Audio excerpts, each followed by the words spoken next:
Ang bawat kandado ay may susi. If there is a lock, it is sure to have a key. Amen? Pagkalaki-laki man ng pinto, pagkabigat-bigat man nito, pag ito ay kandado, ito ay sarado, hanapin mo lang ang susi. Maliit man ang susi, pag ginamit mo ito, mabubuksan mo ang malaki at mabigat na pintuan. Amen? Anong ibig sabihin? Pagkalaki-laki man ng iyong problema, pagkabigat-bigat man ng iyong suliranin, may sagot yan, may solusyon yan. Kailangan mo lang hanapin. Amen? Huwag mong sasabihin na walang sagot, walang solusyon, na ayaw mo na, suko ka na. Talagang pag umayaw ka, sumuko ka, huminto ka, hindi mo hinanap ang susi, ang solusyon, hindi magbubukas ang iyong problema. Sa mabuting balita, narinig po natin na binigyan ng susi ng Diyos si San Pedro. Ang susi na ito ang magbubukas sa langit para po tayo ay makapasok. Sabi ng ating Panginoon, ano man ang ipahintulot ni San Pedro dito sa lupa ay ipapahintulot sa langit. Ano man ang hindi niya ipapahintulot dito sa mundo, hindi rin mangyayari ipapahintulot sa langit. Kung ang langit ay may susi, pwedeng magbukas. Yan pa kayang problema mo, suliranin mo, walang susi yan? Meron. Sigurado. Meron. So kung may binigay na susi o sagot o solusyon ang Diyos, pati din sa iyong kinakaharapan na pagsubok, may susi, may solusyon, may sagot yan. Amen? Paano nga kung walang susi at solusyon? Ano po ang gagawin natin? Remember this, understand this. If a problem does not have a solution, then it is a situation. Kung sa tingin mo, ang problema mo walang sagot, minsan hindi naman kailangan sagutin yan. Anong kailangan mong gawin? Kailangan mo lang danasin. Kailangan mo lang pagdaanan. Yan po sigurado ang tanong, how do you deal with a problematic situation that does not have any solution? 4 things that we can do when you are in a problematic and impossible situation. 1, you need to learn more. Secondly, you need to ask for help. Third, you need to accept the problem. And fourth, you need to leave the problem. Minsan merong mga problema sa ating buhay na dumarating, kala natin sa atin, pero hindi talaga para sa atin. Isang halimbawa pa, kung may problema ka sa asawa mo, anong kailangan mong gawin? Number 1, pag-aralan mo, pag-usapan niyo, ano ba naging problema? Napakarami kasi agad dinadaan sa lungkot, sa depression, umiiyak na lang, okay lang po ang umiyak.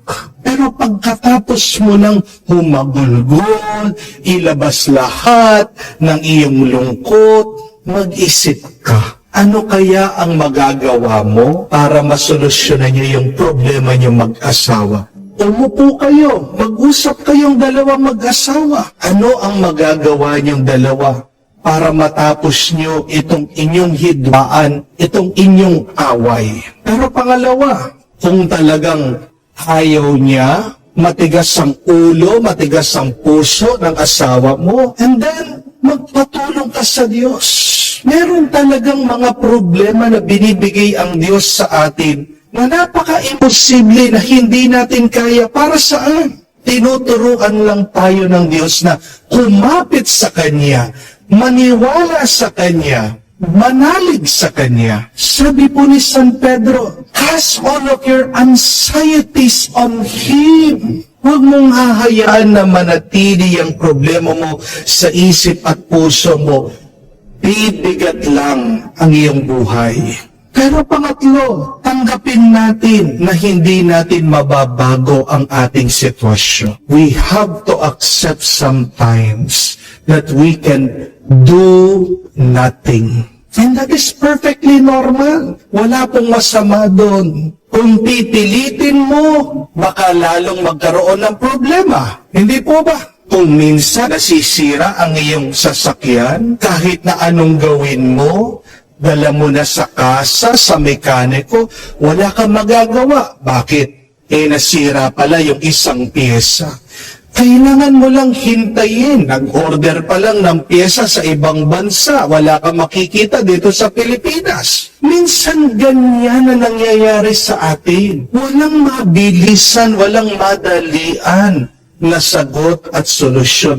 Kailangan ka lang maghintay. Pero darating din ang panahon na magkakaroon ng kasagutan at kaayusan ang iyong problema. Pero pang-apat, pag talagang wala ka nang magawa, hayaan mo na. Ibig sabihin, hindi ikaw ang makakapagbigay ng solusyon dyan. Hindi naman ikaw ang makakapagbago sa iyong asawa. Kung hindi ang Diyos, baka yan ang tinuturo sa iyo ng Panginoon. Na kapatid, kailangan din po natin tanggapin minsan sa buhay. May dahilan ang Diyos. Bakit meron siyang sinasara sa ating buhay? Understand that there is a reason why God closes doors in our life. Ano ang dahilan? Para hindi tayo mapasama. Bakit sarado yung gate? Ayaw buksan? Baka merong mabangis na aso dyan. Pag binuksan, kagating ka. Di po ba? Bakit sarado yung isang pintuan na yon? May mapangangib na kemikal o basura. Baka pag binuksan mo, malanghap mo, magkasakit ka. Di po ba? So, if you keep on trying to open this door in your life, and it does not move, it does not budge, you respect that, you accept that, and believe there is a good reason for that. Dahil kung panahon na dapat nang buksan, ibibigay din ng Diyos sa iyo ang susi. Di po ba?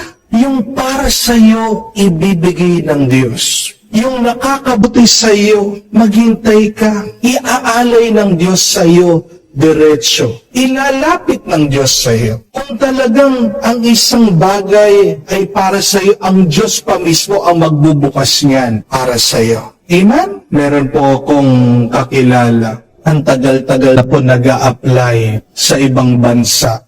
Ang tagal-tagal na po na naghihintay ng visa. Hindi maibigay-bigay sa kanya. Nagdadasal naman po, nananalangin, nagsasakripisyo na nga. Pero bakit parang hindi po sinasagot yung kanyang dasal at dalangin na makapunta sa ibang bansa para makapagtrabaho, makatulong sa kanyang pamilya? Na-frustrate na, nadidisappoint na po. At minsan, nawawala na ng pag-asa. Meron palang dahilan bakit hindi pa binubuksan ng Diyos yung opportunity na yon. Kasi nung minsan, nagkasakit yung nanay niya. At nung nagkasakit yung kanyang ina, buti na lang nandun siya. Siya yung alisto. Agad-agad na idala sa hospital. Kung wala siya, sana natigok na yung kanyang ina. Nung nagkasakit yung ina niya, yung mga ibang kapatid niya, umiiyak na, tinanggap na, mamamatay na. Pero dahil siya alisto, malakas ang loob, agad-agad, nurse aid, agad-agad, dinala sa hospital. Yun pala yung dahilan. Bakit hindi pa binuksan ng Diyos yung kanyang hiling at dalangin? Kasi kailangan muna niyang manatili doon sa kanilang bahay, doon sa kanyang pamilya. Kailangan pa siya ng kanyang ina. Mga kapatid, matiwala tayo palagi sa Diyos na sa tamang panahon, ibibigay niya ang susi para mabuksan ang oportunidad at matanggap mo ang grasya na kailangan mo. So remember, there is a key always to your problems. When there is no key, it is for a good reason. It is for your best interest. Kaya wag po kayong magpakulong sa inyong mga problema. Magtiwala po kayo. Umasa kayo. Maniwala kayo palagi sa Diyos.